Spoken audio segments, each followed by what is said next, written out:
Okay, this is the second problem from Thursday, the 8th of September, that says Tuesday, the 8th of September. This time we've got an RLC circuit. Ask yourself, is it a series circuit or is it a parallel circuit? You say, well, some of it's in series and some of it's in parallel, and you'd be right, but if you look back from the capacitor in parallel with the inductor, you can do a source transformation and you'd have a current source in parallel with the resistor. It's really the geometry, the topology, the connection of the capacitor and the inductor that determine whether it's parallel or series. And so this truly is a parallel circuit, even though it's sort of hooked up to a series source over here. It's going to act like a parallel RLC circuit. So if we have any knowledge about parallel RLC circuits, it would be useful.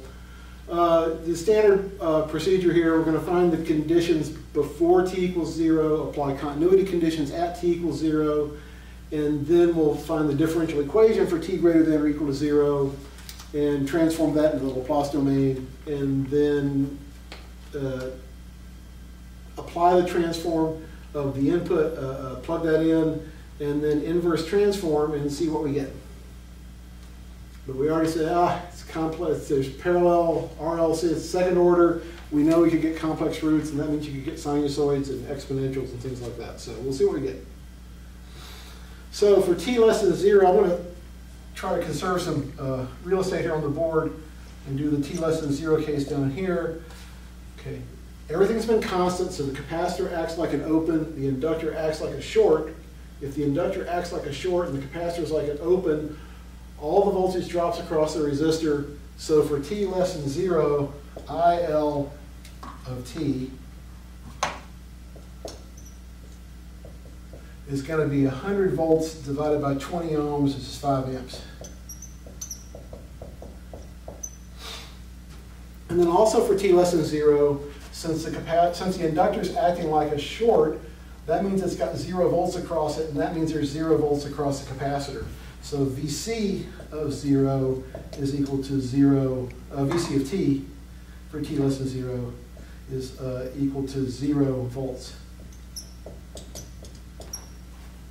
And by continuity of the capacitor voltage and the inductor current, that means that IL at 0 is 5 amps and that VC at 0 is 0 volts. We anticipate the fact that we're going to need, we know we go to solve the differential equation. If we're doing this by traditional differential equation techniques, we'd need the derivative at t equals 0. And so we say, oh, the capacitor voltage is the same voltage as the inductor voltage, and the inductor voltage is L dIL dt. And at t equals 0, that has to equal 0 because it's the capacitor voltage.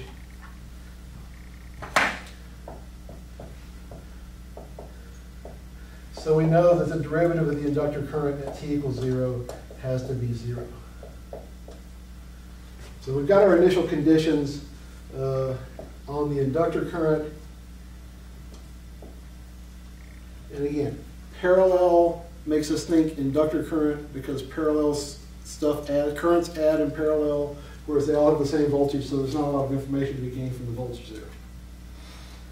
So now we're going to find the differential equation. Again, we'll do node. There's a ground at the bottom. Just mentioned we're using the fact that the voltage at the top there will be L dIL dt. And now the current through the inductor is IL. This voltage is L dIL dt. This current is C times the derivative of that voltage. So this current is going to be LC d2IL dt. And then we'll get our standard current leaving that way through the, as the voltage drop across the resistor divided by R. So let's write that out. L dIL dt minus Vs of t all over R. That's the current leaving to the left through the resistor, plus LC d2 I sub L dt squared. That's the current leaving down through the capacitor. Again, the capacitor current would be C dV dt, and the voltage is L dIL dt, so it's second LC, second derivative of the current, and then the current leaving through the inductor is just I sub L of t. Those all have to sum to 0. So we get LC d2I sub L dt squared plus L over R di sub L dt plus I sub L of t, all equals V sub S of t over R. Current per unit time times time. That's L over R is a time constant. Current per time squared, and LC has units of time squared because we know 1 over LC is the undamped natural frequency, and that have units of per second squared. So everything's dimensionally correct there. We're okay with that. Again, we've got this issue of leading coefficient or trailing coefficient.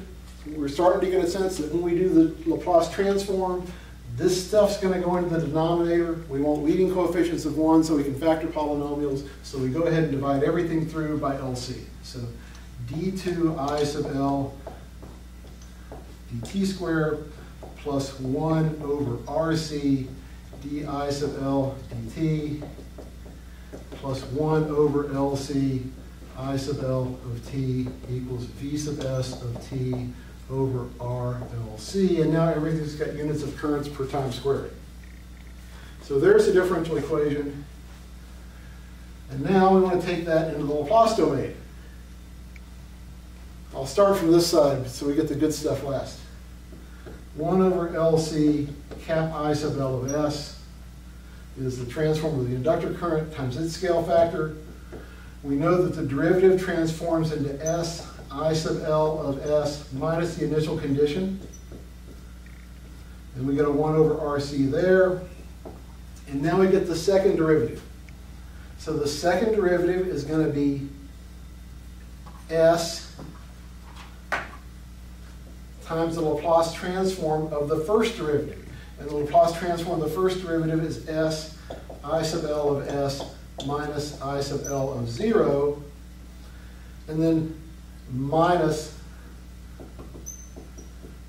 the value of the first derivative at t equals 0. It's the same thing we did here. We had the S times the Laplace transform of the signal minus the initial condition of the signal. So here we have S times the Laplace transform of the first derivative minus the value of the first derivative at t equals 0. And that's all got to equal 1 over RLC times cap V sub S of S. So we're going to gather terms and collect them and put them together, and then take constant and forcing terms on the right. Solution we're interested in, the value we're interested in, I sub L of S on the left. So we get S squared I sub L of S. In fact, I'm going to be bold. It's all going to be times I sub L of S. So we got S squared I sub L of S plus 1 over RC I sub L of S, S I sub L of S, and then plus 1 over LC, all times I sub L of S. It stays on the left. We've got our drive term. It's still there. And now we have to bring these other terms over, the constant terms. So we've got S times IL of 0 and 1 over RC times IL of 0. They've got minus signs. They come to this side. So they get S plus 1 over RC times IL of 0. And now we've got plus DIL of 0 dt. And for our right-hand side, and you know what comes next, you derive everything by S squared plus 1 over RC plus 1 over LC.